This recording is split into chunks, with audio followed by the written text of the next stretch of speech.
This video has some of the craziest Karen stories you're going to hear today, and our first one's called, "I was the only employee and quit because my boss is a Karen. Now she's suing me," posted by Any Fortune 1811.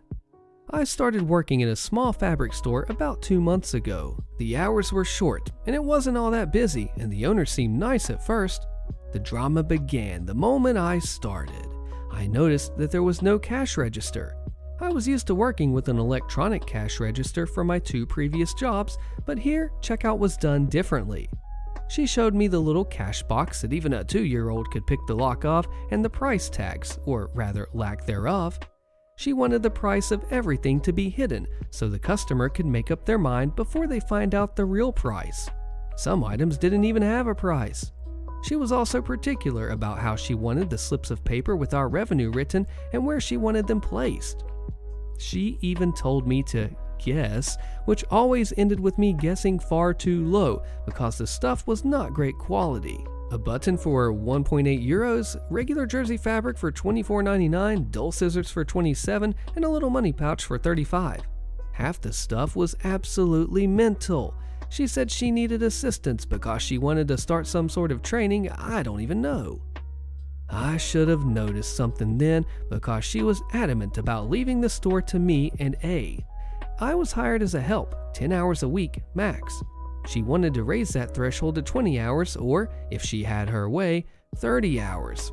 Mind you, I'm studying full time and I was also working for the General Students Committee. I got exams coming up and this work was meant to be a side hustle. I had plenty on my plate. And then A quit. She lost her mind. She tried to force A to work, who did not give a dang and let herself be fired. I had a little trial shift where she wanted to get to know me and show me everything.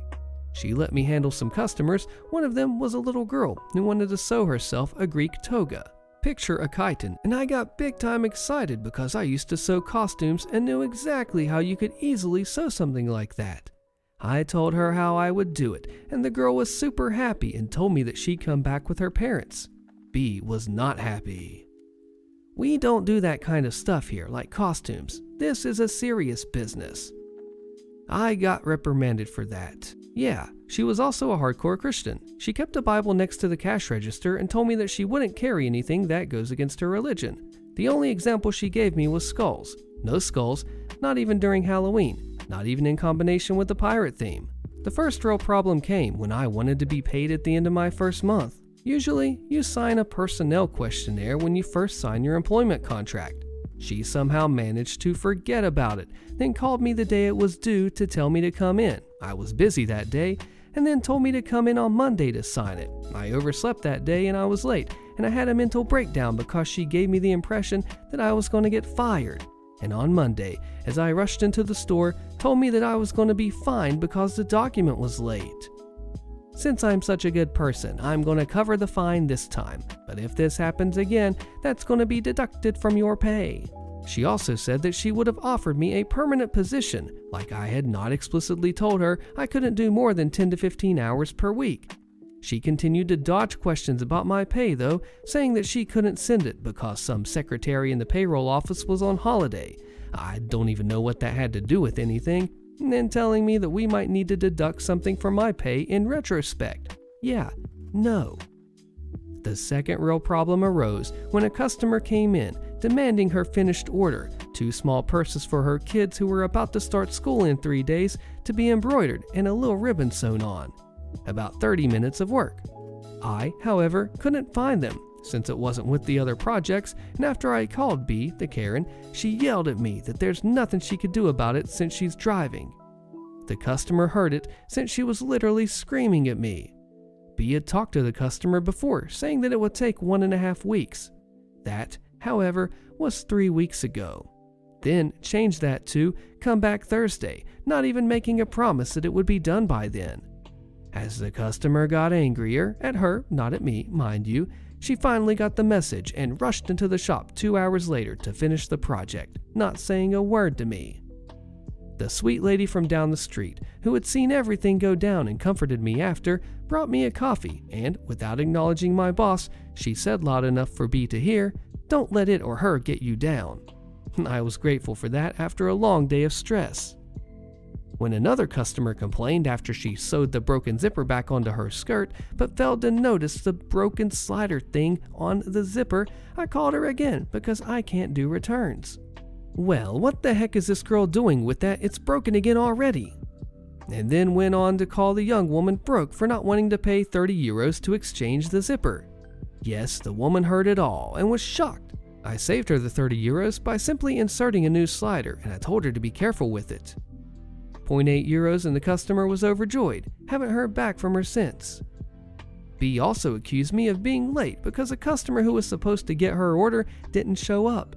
I'm always 15 minutes early, and luckily that morning I took a photo for my hubby when I reached the store because I was digging my outfit. Lucky. She also accused me of not being friendly after someone, she didn't say who, saw people arguing in front of our shop. After I went digging with our shop's neighbors, I found out that no one saw anything, and even B wouldn't elaborate as to what these people looked like, when it was, or why the person thought the people were unhappy with my service. Ruined my evening, that one, especially since she sent me an array of voicemails asking when I would send my report. Voicemail via some message board that I have to send after every single day talking about what happened, and that she would like me to still be in the store when I send it in case she has something to add. Like I'm gonna wait 30 minutes for you to reply after spending 15 minutes cleaning up the store, counting cash, writing your slip of paper, and bringing all the knickknacks that you keep outside inside. Sure, pay me then.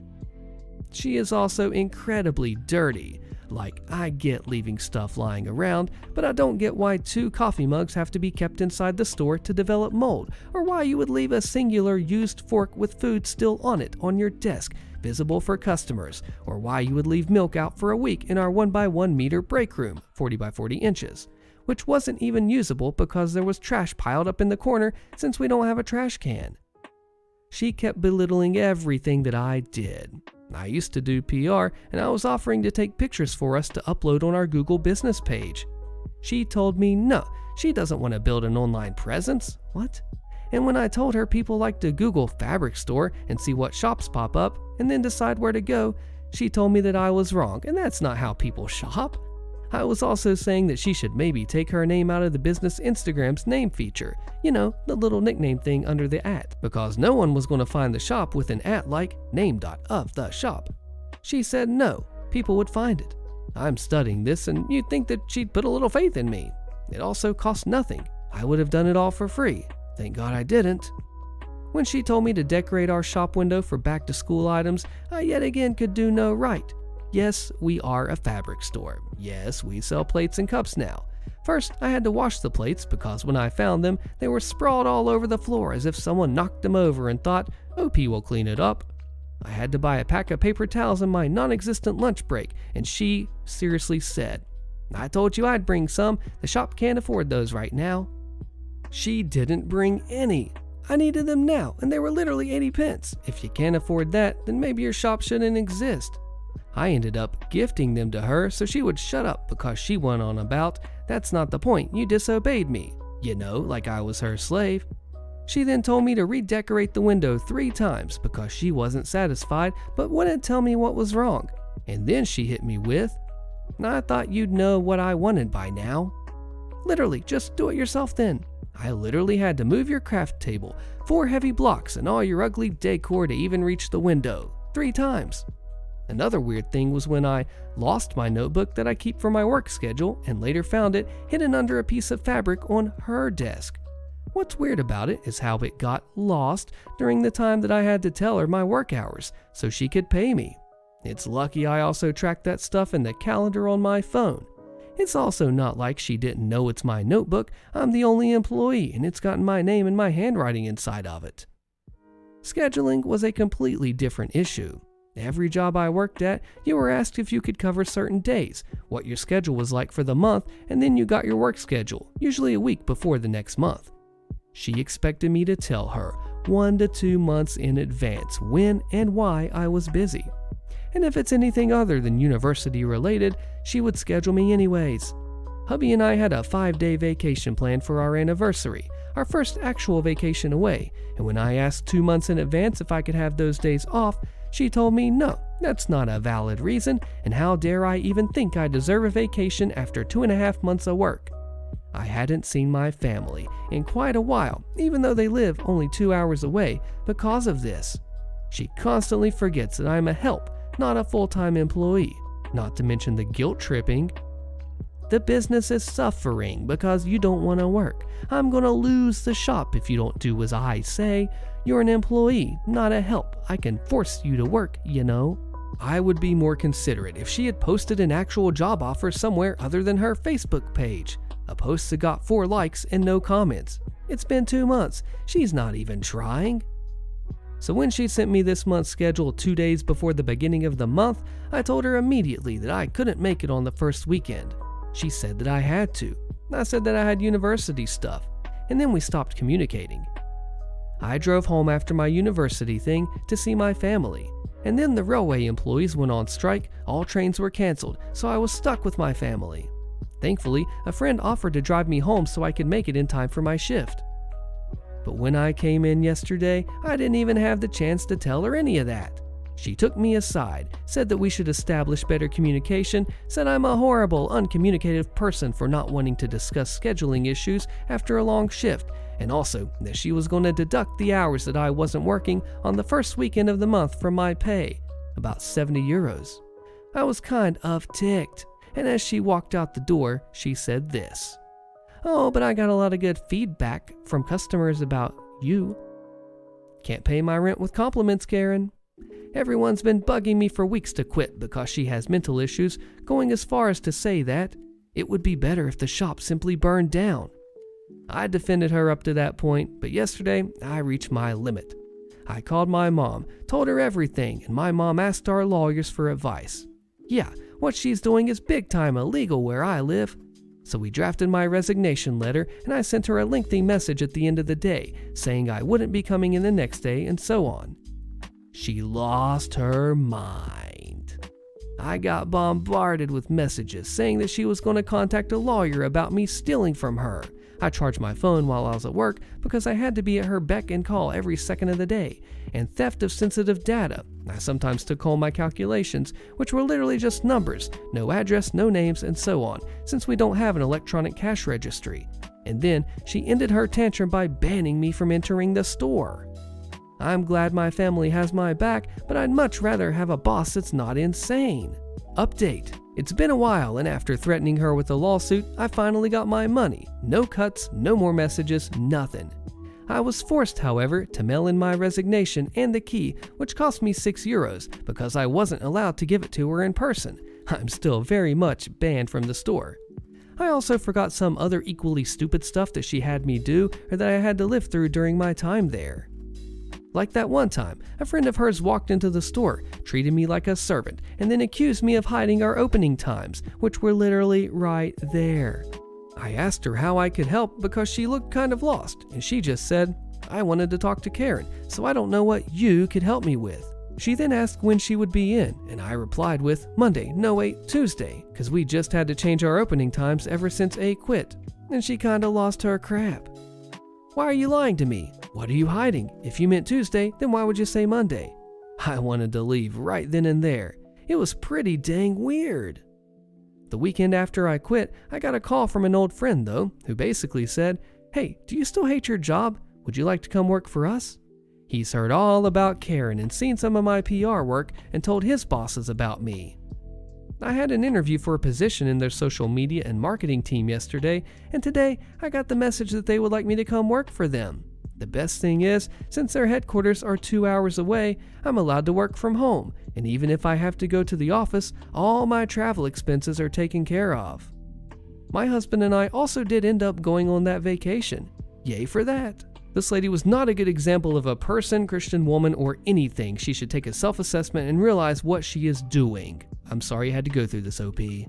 "She's faking it. She's not having a seizure. She just doesn't want to work." Posted by Angelic Vexy. I'm a 20-year-old female and I have a disorder called epilepsy. Please search it up if you don't know what that is. I was diagnosed at the age of 12 and have had problems with it since. Different kinds of seizures in weird places like the shower, in the middle of class, during some of my streams, and so on. Backstory. I grew up in a small village that was very popular for tourists. The nature was gorgeous, and there were so many things you could do at any time of the year. During summers, you could take different hikes and stuff. When I was about 15, 16 years old, I moved to a different city away from my parents though, not because of bad parenting, because of my college location. And of course, I did visit them sometimes, like during vacations, breaks like summer and winter, you get the point. During one of my summer break visits, I decided to take on a job to see what it was actually like to work. My dad helped me get one by contacting one of his former employees, who was now the boss of a restaurant located on the top of a mountain with a beautiful view. They sold pretty simple foods there that I could make while working for them. The staff there were really nice to me, and we all did a little of everything because of the small amount of workers. Sometimes I was the chef, and then a few hours later, I would be taking orders or be a bartender for those who wanted non-alcoholic drinks. A little bit of everything. This restaurant was pretty packed during summer, and almost every table would be taken for at least 4 to 5 hours straight. So we had a lot to do when it came to food and serving it. It was pretty stressful for little me, since I don't do good with loud noises in packed locations, PTSD. Kind of a nightmare, in my opinion, but if I was an employee there, then I was gonna work. My boss was very nice to me though, since she knew my dad and my diagnosis. We did have breaks, but they weren't more than 5 minutes long because of everything that needed to be done in this restaurant while it was open. Actual story. One day, a family of 6 walked in while the entire restaurant was packed with people. So much so that some of our customers were sitting on the balcony floor while eating.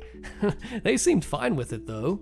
After about 7 minutes of me serving some foods and taking orders, giving it to the chef, I heard a super quiet clearing of a throat and turned around to see where it came from. It was from the family, who were now standing in front of the exit door, blocking it. I took a deep breath and walked up to them with a smile on my face. "Hello, ma'am." She rudely interrupts me, saying, "Oh my gosh, finally, you are so slow." At first, I was shocked, but then I asked her if she needed help with anything, to which she responded with, "Well, duh, me and my family need a table pronto so that we can sit down and get some food. We've had a very long walk and need to rest, especially my kids." She points to her kids, who look to be around 10 to 15 years old and just looking at their phones. Even the husband was, not giving a single crap about what's happening. Well, at this point, Karen was right in my face, beet red and looking like she's gonna murder me through poison with the huge amount of perfume radiating from her clothes. I backed away a few steps and I said, "I'm sorry, man, but we are packed at this moment. I can't give you a table right now. If you want to, though, you can wait outside the restaurant until I can." If it was even possible, Karen became even more red and screamed at me, "Let me see your manager. You are being so rude." I started panicking, but did as she said and started looking for my boss, who currently was washing some dishes in the back. I ran over to her and explained the situation. She told me to stay here and that she would handle Karen while I took on the dishes. After a few minutes of washing, my head started to hurt and I was feeling like I needed to sit down or I would collapse at any moment. I knew what was happening and as quickly as I could, took out my phone. I messaged my dad that I was having a seizure and that I needed help because it was getting worse. My dad sent a message that he'd informed my boss and was on the way here to pick me up since I have no way of controlling my body and needed to go home or to the nearest hospital, which was about 5 hours away from where I was. My boss soon came back and told me that I could go home and she would handle my work today. When Dad arrived, he took my hand so that I had support, and we started walking towards the exit where Karen and her family were still standing, with Karen digging daggers towards my dad now. Then she decided to make the most stupid decision I have ever heard or seen.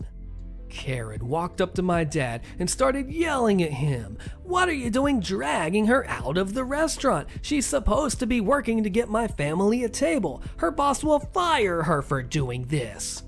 My boss walked up to her and said, "Ma'am, even though this is none of your business, I have allowed her to leave because my employee is having a seizure and needs to go home for some rest." My dad ignored the argument and we kept walking towards the exit. Then, without any kind of notice, Karen grabbed me and started shaking me to prove that I wasn't having a seizure.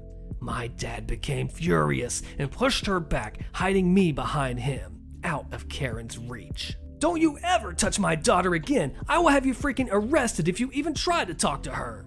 My dad shouted extremely loud at Karen so that everyone in the restaurant could hear us.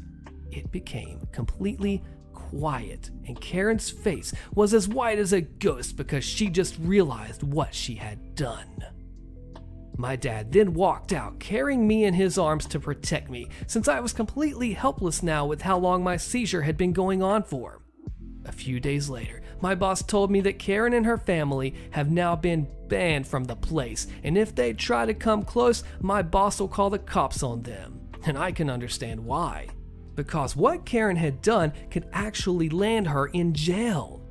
She had attacked a minor who had a disability. Yikes. It cost $1.25, not free for the taking, posted by Dragon Crystal.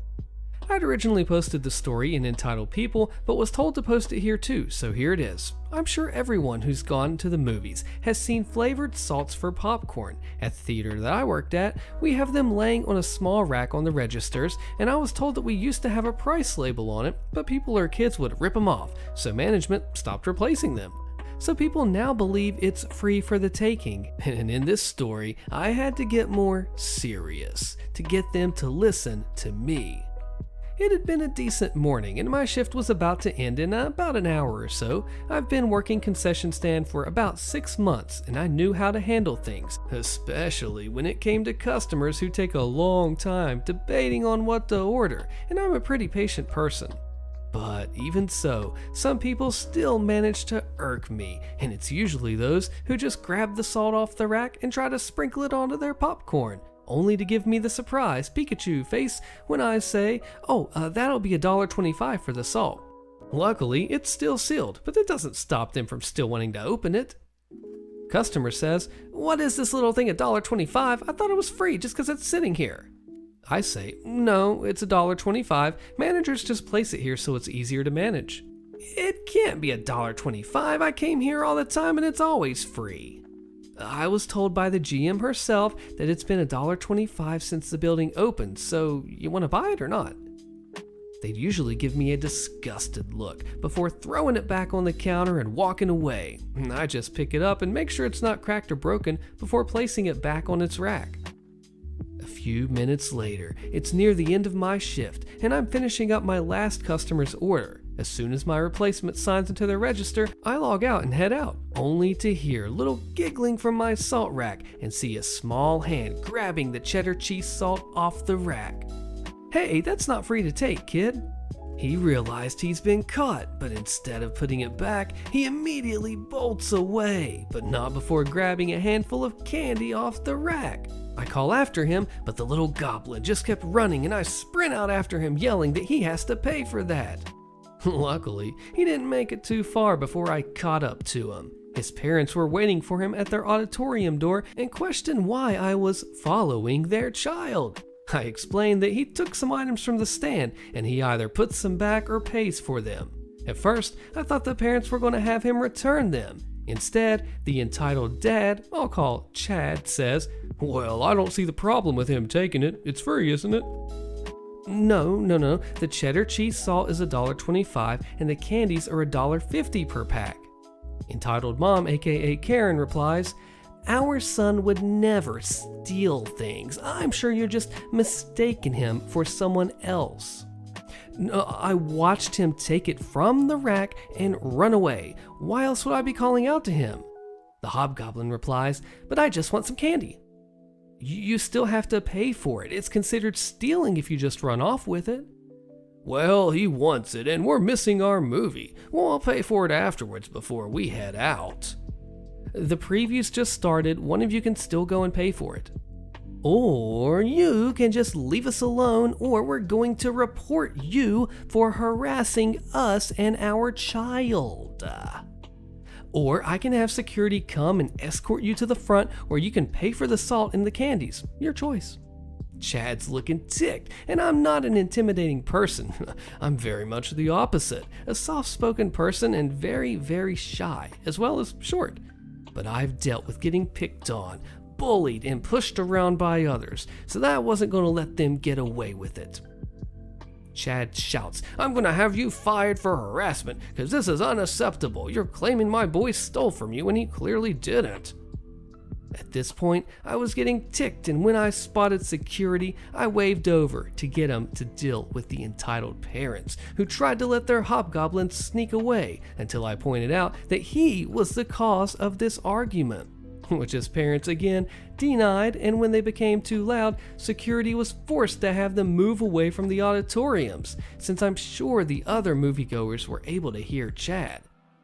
The manager, the GM River herself, was called, and I told them my side of the story, while the entitled parents still claimed that their hobgoblins still didn't steal anything until River suggested checking the cameras to verify what actually happened.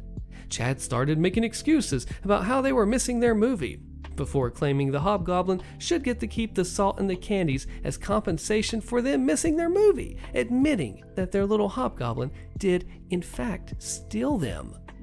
River, not giving in to them, told them, "Either one of you can pay for them or we get you a refund and you can leave." Chad says, "This is utter bullcrap. Why do we have to pay for it when it's sitting right there? It should be free for just sitting there in the open. Forget it, this place is terrible. We're leaving and we're never coming back again." Security says, "You still have to hand over the things that weren't paid for." Chad takes everything back from his hobgoblin and throws them onto the ground before dragging his screaming goblin away, followed by his just as entitled and annoyed wife Karen, who was glaring daggers at us, remarking, "Ugh, I was right about this place being racist towards white people, always picking on us and just stealing our jobs. You just lost yourself some customers. Oh, and by the way, AMC is better." River says, "Yeah, so what? Go there then."